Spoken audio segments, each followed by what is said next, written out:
Podem sentar, meus irmãos.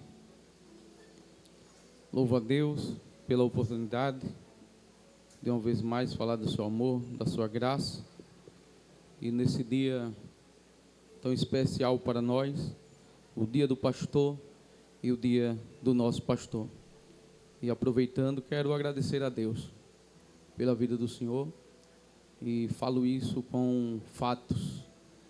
Não é fácil a gente chegar em Professor Sidrônio, chegar do outro lado, lá na Cambona, a gente chegar lá no Jacintinho e alguém sempre dizer: é aqui que eu orava com o seu pastor.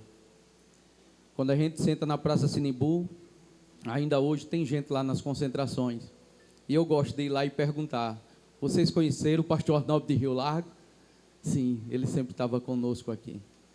E eu acho que no ano de 2002, não lembro, a gente veio de Santo Dumont, uma caravana, para ouvir o pastor Genival Bento na vigília.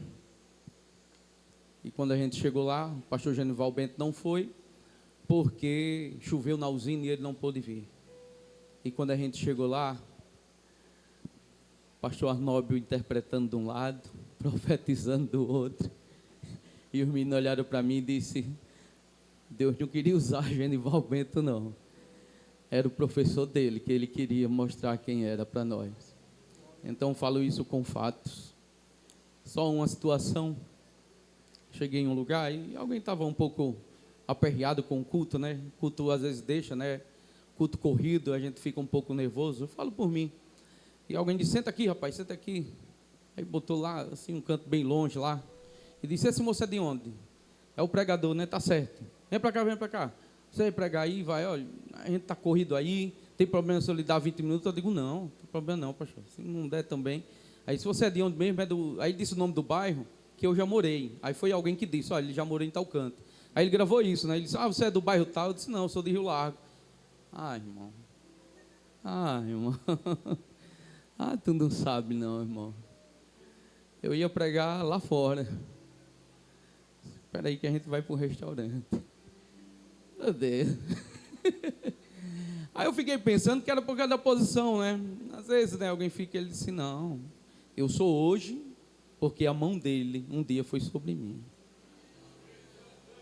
Foi ele quem me indicou e foi ele quem deu uma palavra por mim. Então, pastor, é indiscutível o que Deus é na sua vida e através do seu ministério é na nossa vida.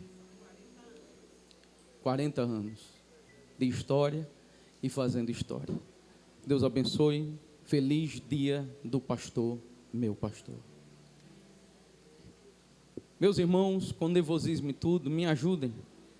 Ezequiel, capítulo 37. E vocês são que mais precisam me ajudar. Ezequiel, capítulo 37. O versículo 1 diz assim: veio sobre mim a mão do Senhor, e ela me fez sair em espírito do Senhor, e me pôs no meio de um vale que estava cheio de ossos. E me fez passarem por volta deles, e eis que eram muito numerosos sobre a face do vale, e eis que estavam sequíssimos. E me disse: filho do homem, poderão reviver esses ossos? E eu disse: Senhor Jeová, tu sabes. Então me disse: profetiza sobre estes ossos, e diz-lhe: ossos secos, ouve a palavra do Senhor. Versículo 7.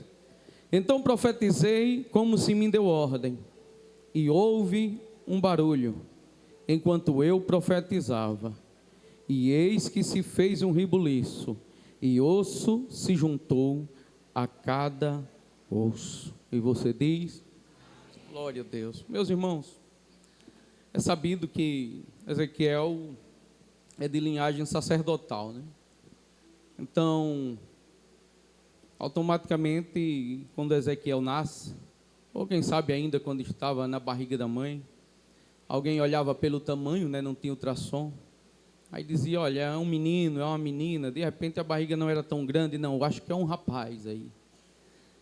E o pai então já fica alegre, né? Porque automaticamente estava nascendo ali o próximo sacerdote. E é quando nasce Ezequiel, e alguns daqueles que disseram é um menino, olha, ficaram alegres e disseram, acertamos, Então o pai de Ezequiel, ele fica entre 4 e 5 anos em casa, aprendendo com os pais, o ABC, algumas doutrinas cotidianas e domésticas, para depois ele ir para a escola e ficar lá até os 13 anos, para aprender todos os escritos antigos, todas as leis, para que depois então ele entrasse na escola sacerdotal, e ali ele ficava até os 25 anos, como ficou, e com 25 anos, ele estava então formado, estava recebendo, colando grau, como agora um sacerdote. Porém, ele precisava de um estágio, ou de uma residência, que era equivalente a 5 anos. E de 25 anos da sua formação, até 30, quando então terminava o estágio, é que ele estava pronto para exercer o seu ofício como sacerdote, de entrar na lista daqueles que esperavam a sua vez, ou então o local que assim o endereçasse para que Ezequiel pudesse ficar. Mas aí o início do livro vai nos indicar de que forma que Ezequiel, quando ele completa 30 anos, ele estava não mais em Jerusalém, agora Ezequiel ele estava justamente no cativeiro. Ele já não estava na sua terra, mas agora ele estava junto aos cativos lá em Babilônia. E é justamente nesse tempo que Ezequiel completa seus 30 anos, que se dá então o chamado profético de Ezequiel. É engraçado porque pode parecer comum, sacerdote ou profeta, mas nós sabemos que o ofício do sacerdote era aquele ofício do paizão, era aquele que ouvia do povo e levava a Deus. Já o ofício do profeta era um pouco diferente, ele trazia uma mensagem de Deus para levar ao povo. Às vezes o sacerdote dizia a Deus, olha para o povo, olha por eles, faz com que a chuva venha sobre a sua terra. Mas aí o profeta vinha e dizia, olha, por causa da desobediência, não vai chover conforme a minha palavra. O sacerdote ia e dizia, Deus, dá-lhe mais saúde, dá-lhe prosperidade e faz viver longos dias. Mas o profeta chegava e dizia, não viverás, mas morrerás. Então essa mudança agora, esse chamado profético, numa concepção minha, Ezequiel deve ter passado rapidamente por ele. Eu fui chamado para aconselhar, eu fui chamado também para corrigir, mas não como um profeta. Eu fui chamado para dar o ombro, ter um colo para alguém, e o Senhor agora me chama como profeta, para tocar nas feridas, para olhar para aquele povo que eu ia pegar nos braços e dizer, vocês são sepulcro caiado, por fora é uma coisa, por dentro é outra. Penso eu, que Ezequiel poderia até questionar, e dizer, mas Senhor, foi a vida toda, meu pai esperando, nascer um homem, criar ele, dentro da linhagem sacerdotal, para ser sacerdote, e agora, de uma hora para outra, de um momento para outro, agora ser profeta, ser levantado como profeta. Eu penso, que até eu, quem sabe, questionaria, mas Ezequiel, ele não questiona, e eu entendo porque hoje, porque o vento de Deus sopra onde quer, não se sabe de onde vem, e nem para onde vai. Assim é aquele que é nascido de Deus, não é ele que se domina, é o chamado quem o guia. Ezequiel não estava preocupado se estaria com o microfone ou se era o porteiro da noite, se era o cantor da noite ou se era alguém que ia limpar o culto depois lá no final. Aquele que é guiado por Deus, ele não está preocupado se o lugar é grande, se o lugar é pequeno, se é para frente, se é para trás, se é para um lado ou se é para o outro. aquele que é guiado pelo Espírito Santo, ele só quer saber para onde Deus quer que ele vá, porque aonde Deus mandar, ele vai, e aquilo que Deus mandar ele falar, ele vai falar, porque quem vive na direção de Deus, não se preocupa com as barreiras que estão à frente, porque a voz de Deus ainda é quem guia o chamado. E coisas que vão acontecendo na vida de Ezequiel, que vai nos chamando a atenção. Depois da grande revelação, ou diante da grande revelação dos céus abertos, coisas inefáveis, Ezequiel põe a boca no pó, e não era para menos, era glória, era algo tremendo, poderoso. Mas a voz do Senhor diz: põe-te em pé. Mas Senhor, é muito para mim. Põe-te em pé. Senhor, mas isso eu não vou conseguir. Põe-te em pé. Mas Senhor, eu acho que eu não vou dar nem o primeiro passo. Põe-te em pé. Porque, Ezequiel, quando você se colocar em pé, é que eu falo com você. O Senhor não fala com quem se prostra, Ele se fala com quem está de pé. Ezequiel, não adianta ficar aí parado, cabeça baixa, se sentindo pequeno, humildinho. Não, Ezequiel, você precisa se levantar. Porque quando você se levantar, é que eu vou começar a falar e a me revelar a você. Deus não se revela coitadinho. Deus não se revela quem se vitimiza. Deus não se revela dengoso. Deus se revela a chamados que são fortes, que sabe quem o chamou e sabe a voz que está falando. Ezequiel dá informação de que ele estava junto aos cativos às margens do rio Quebar, mas existiam colônias de pessoas mais cultas, que comentavam sobre coisas dos acontecimentos atuais, das profecias antigas, de como seria, do que fariam, como é que estava acontecendo. Mas Ezequiel, ele narra algo totalmente diferente do lugar que imaginaríamos que ele estava. O Salmo 137 vai narrar e dizer: olha, esse povo é um povo que estava totalmente desanimado, era o povo que mais murmurava, era o povo que mais triste estava. Se fosse eu, e eu pudesse estar lá, eu diria assim: Ezequiel, sai daí, sai desse lugar, do monte de gente que fala mal, do monte de gente desanimada, do monte de gente que é contrário, um monte de gente que já escanteou os seus instrumentos, já penduraram os instrumentos, já não cantam, já não tocam, o povo já está esperando só a morte chegar. Eu penso que Ezequiel iria dizer: não, eu não posso sair daqui. Deus me colocou como profeta, Deus colocou em minha boca uma palavra profética, Deus colocou na minha mão unção e graça.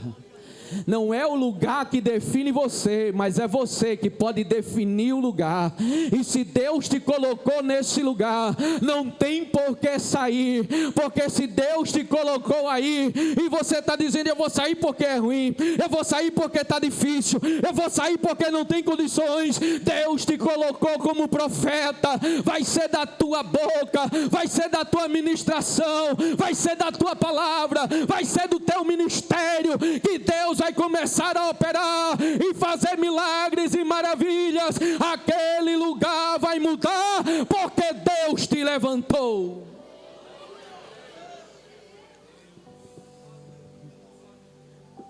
Mas Ezequiel, capítulo 37 que lemos, ele diz que veio sobre ele a mão do Senhor e levou ele em espírito. E ele disse: levou a um vale que estava cheio de ossos, e os ossos estavam sequíssimos, e eram muito numerosos sobre a face do abismo. Uma coisa que eu aprendo, eu não sei se é porque eu gosto do ciclo de oração, é que Ezequiel disse: levou-me em espírito. Mas na minha concepção, não precisava ninguém mostrar a Ezequiel a situação de Israel. Todo mundo sabia a vergonha e o pecado. Mas ele só foi porque o Espírito o levou. Eu não sei se você conhece, mas eu conheço, eu mesmo. Às vezes eu olho para alguém e eu determino que a pessoa é, não é, se pode, não pode. Eu falo, eu critico, eu julgo. Se Ezequiel pudesse dizer: Adriano, porque você não tem juízo. Eu estou vendo, mas eu não posso falar. Eu estou vendo, mas eu não posso fazer. Eu estou vendo, mas eu não posso agir. Eu estou vendo, mas eu não posso tocar. Mas por que, Ezequiel? Primeiro o Espírito Santo tem que me levar. Eu só posso ir se o Espírito Santo me autorizar. Eu só posso fazer se o Espírito Santo me guiar. Eu fui ao vale, mas não fui por minha vontade. Eu fui ao vale, mas não fui só. Eu fui ao vale, mas fui guiado pelo Espírito. E ele disse que andou pelo vale. O vale estava cheio de ossos. Eram muito numerosos, estavam sequíssimos. E é engraçado dar a entender que ele olhou tudo, osso por osso ali, ó, aquele que ele pôde ver. E ele faz uma análise. E de repente a voz: Filho do homem, poderão reviver esses ossos? Filho do homem, diante do que você viu, poderão viver esses ossos? Entra eu de novo. O quê? Se fosse um doente, ok. Se fosse um enfermo, tranquilo. Quem sabe até um morto. Como o judeu acreditava que depois de 3 dias, né, a alma poderia voltar para o corpo. Quem sabe depois de 3 dias. Não. É só osso. E outra, é novo não. Tem nem nervo mais. Está seco, dá. E está sequíssimo.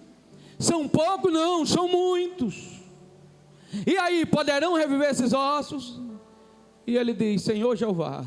Eu dizia logo: não tem. E ele diz: Senhor Jeová, tu sabes.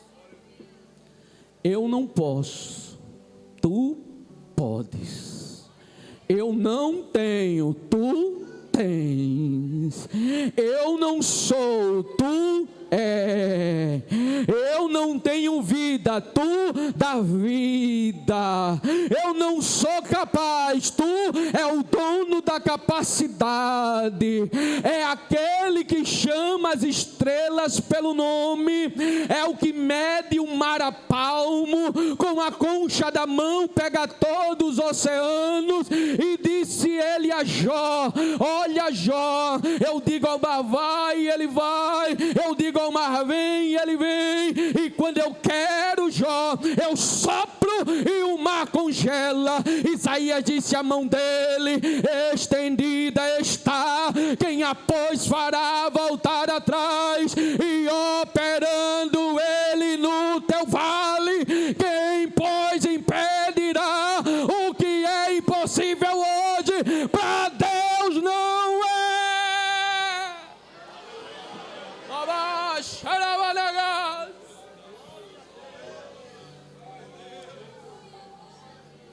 E o Senhor diz: então profetiza e diz: ossos secos, ouve a voz de quem? A voz de quem? Ah, meu Deus. Não, mas peraí, calma, eu te amo, sou daqui, sou filho.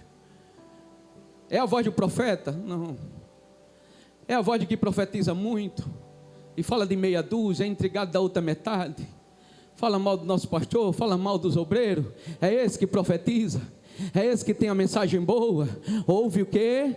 A voz, a palavra do Senhor. Sabe o que eu aprendo aqui, abrindo aspas? É que a gente está na hora de parar de ser seguidor de profeta e ser seguidor de quem tem a palavra de Deus. Está na hora da gente admirar e parar de admirar quem só é do manto, mas a língua é maior do que o meu corpo, sabe? Aquelas pessoas que têm a boca para profetizar, não leva mal, mas tem gente que é igual a jumenta de Balaão, só tem boca para falar, mas não tem alma para sentir. Deus está levantando e querendo uma geração que tenha graça, poder e unção, que tenha caráter de verdade para mudar a geração.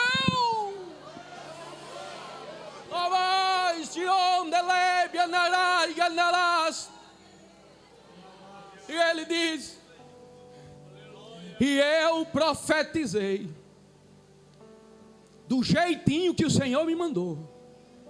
Não teve muito arrumadinho, não teve muito passeio, não teve muito andajar. Ele disse: não, o Senhor falou e eu profetizei. E o Senhor disse: profetiza, que vai começar a vir nervo sobre os ossos. Profetiza, que vai começar a crescer carne sobre esses ossos. Profetiza, que vai começar a ter pele nesses ossos. Eu sei que você entendeu. Os ossos estavam como? Fazia pouco tempo, fazia muito, mas o Senhor disse o quê? Profetiza. E ele disse: enquanto eu profetizava, ai irmão, ele disse, enquanto ele profetizava, ele disse, teve barulho, teve ruído. Ele não vai fazer mais do que uma vez, não precisa entronchar muito assim o pescoço não, mas só diga para alguém, diga, se prepare, porque hoje você profetiza, e amanhã Deus começa a fazer barulho, começa a ter mudança, começa a ter renovação, começa a ter restauração, começa a ter vida naquele lugar. Deus começa a abrir a porta. Ele disse, enquanto eu profetizava, eu ouvi barulho. Enquanto eu estava calado, não tinha. Enquanto eu só murmurava, não tinha. Enquanto eu só criticava, não tinha. Enquanto eu estava cabisbaixo, não tinha. Enquanto eu entregava a carga e posição, não tinha. Mas quando eu comecei a profetizar, quando eu comecei a profetizar, vá levantando, eu já estou terminando, levanta a sua mão comigo se você puder, dizer que quando eu comecei a profetizar, começou a haver um barulho. Ezequiel disse, eu virei para ver o que era, e quando eu me virei, sabe o que era? Era Deus colocando o osso junto ao osso. Sabe o que é que eu aprendo nesta noite? Levanta a tua mão e começa a profetizar. Comece a profetizar, porque Deus vai começar a colocar tudo no lugar. Vai soprar o Espírito, ele vem dos quatro ventos, vai soprar do sul, vai soprar do norte, vai entrar na tua casa, vai entrar no teu casamento, vai entrar no teu ministério, vai entrar na tua vida, vai entrar hoje a mudança, a mudança, a mudança, a mudança, a mudança. E para concluir, é um pensamento meu. Eu penso lá embaixo a canela, o pé de um lado, o pescoço do outro. O pescoço mas nunca que eu levo aquela cabeça. E o pé mas nunca que eu sustento aquela canela com aquele corpo. Aí tinha uma caveira subindo assim. E o outro dizendo, por que tu vai? Tem que ir. Não, mas eu não quero mais não, tem que ir, tem que obedecer, porque o povo parou de reclamar, então é profetizando agora. O povo parou de se preocupar e se desesperar. Eles estão profetizando agora. Osso seco não tem querer, cachaceiro não tem querer, jovem nas drogas não tem querer, Satanás não tem querer. Quando você começar a profetizar, quando você começar a profetizar, olha o ribuliço lá, olha o ribuliço lá, olha o ribuliço lá, olha Deus salvando lá, olha Ele operando lá. Levanta a tua mão e profetiza. profetiza, profetiza, profetiza na tua casa, profetiza no teu ministério, profetiza no teu trabalho. Levanta aqueles ossos secos, Senhor. Eu agradeço a rica oportunidade em nome de Jesus.